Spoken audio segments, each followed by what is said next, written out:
Hi everyone, welcome back to Mad About Cards and Crafts. Today I'm creating a winter unisex birthday card featuring some products from Cottage Cuts. I love this winter scene and I hope you enjoy this card making video. I'm going to start with the products that I'm using. I have the winter pines and birch trees. I also have the Woodland Christmas Set. I'll be using the deer from that stamp set. I do color it off camera. I am going to color the pine trees on camera though. I wanted to show you how I completed this. I'm using a flicking motion. I have 3 green Copic markers. This first one is my darkest and it's a G46. I'm flicking from the inside of the branches to the outside because the inside of the tree would definitely be the darkest since it wouldn't be receiving any of the sunlight. I'm going to blend this one out using my G43 marker. You're going to see that I do have white space and I'm continuing with that flicking motion. I'm going to add some of that dark marker to the left and the right side of the trunk, and then I'm going to use a E27 marker on the center of that trunk, and I'm going to add a little bit of the E29 to give that depth on the left and the right side.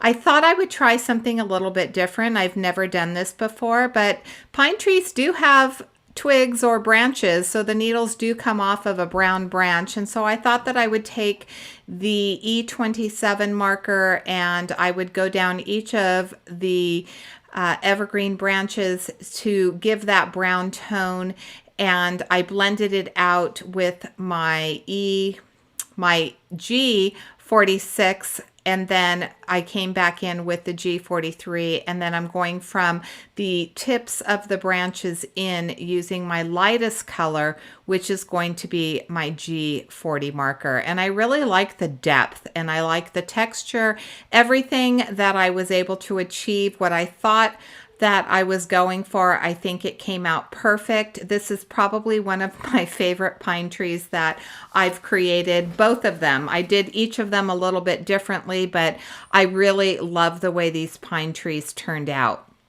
As you could see, I did use that lightest marker, that G40, and I went over the top and the bottom of the branches just to get rid of that white in between.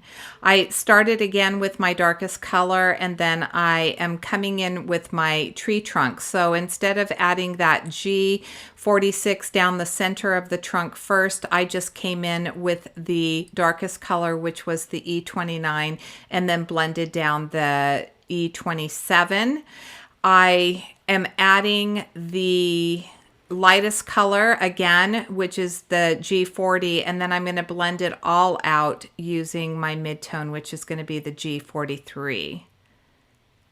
Now this is perfect as it is. I really wanted to create a card that I could have in my stash. I think one of my crafty goals this year, I don't necessarily want to create masculine cards per se, but I want to create some unisex cards. So I have things in my arsenal that I'm able to, in the last minute or in a pinch, be able to pull out a card for either a male or a female. And so this nature scene is perfect for anybody who loves to spend time outdoors.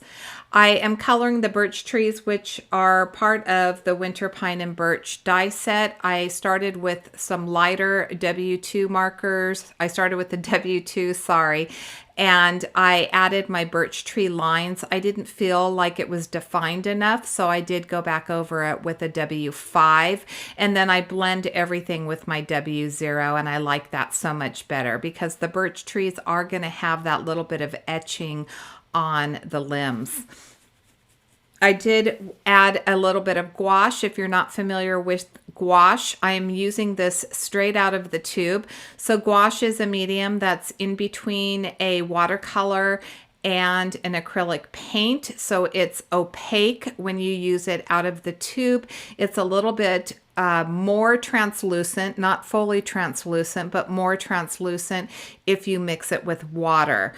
It is in the watercolor family, and I, in this instance, wanted to add some snow to the limbs of the trees.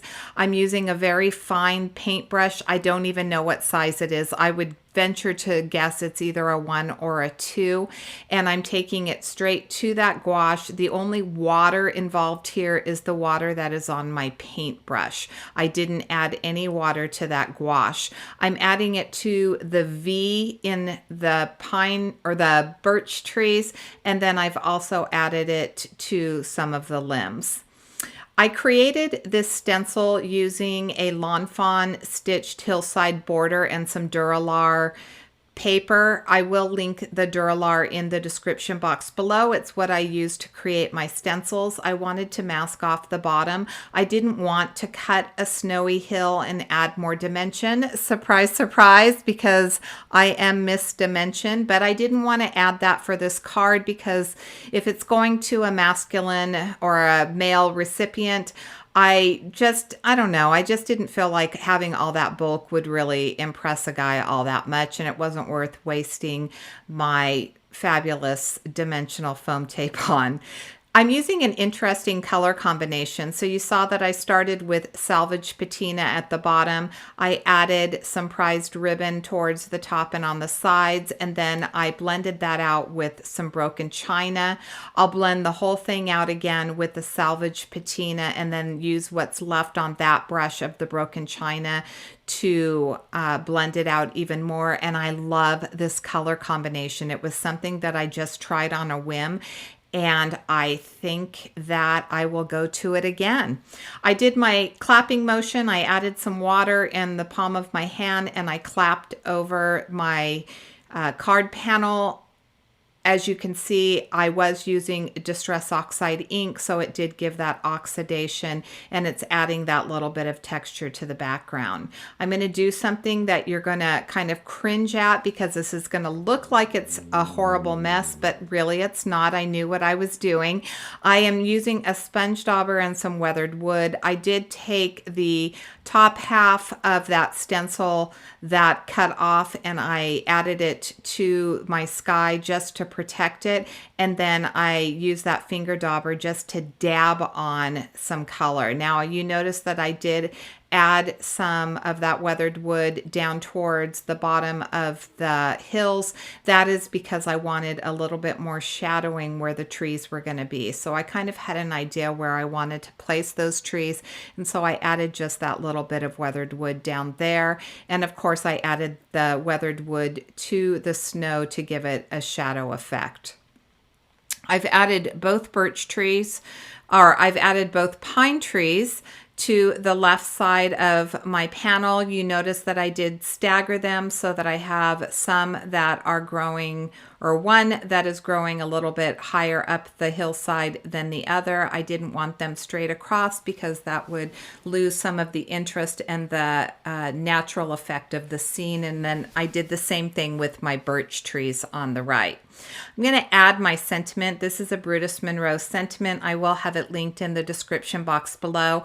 I wanted to make sure that I didn't mis-stamp this, so I am going to use my VersaFine Onyx Black ink to make sure that I get a really nice image that is I am able to add embossing powder over that, so it works perfectly for this. I thought that silver was perfect for the cool colors that I used in this composition, so I am going to use the Brutus Monroe Sterling embossing powder and go over the top of it.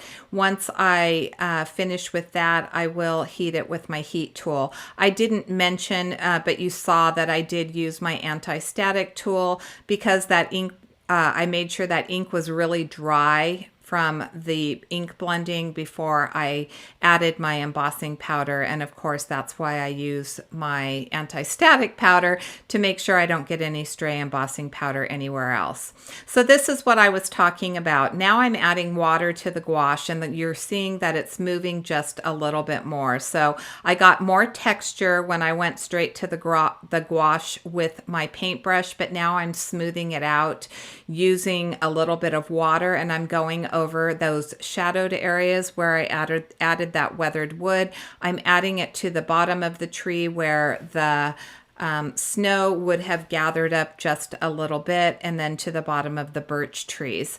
I had this cut out, this fifth, the birch tree. I just didn't feel like you needed to see me color it, so I'm adding it. I thought I would add it to the right side, but it looked too matchy-matchy, and I thought that it fit much better over on the left side. So I'm just adding a little bit of that gouache to make sure that everything is looking the same. And then, of course, you know me, I'm going to add a little bit of water to this, and I'm going to add some splattering to add some snow in the sky, and of course get that beautiful texture that I love with the splattering.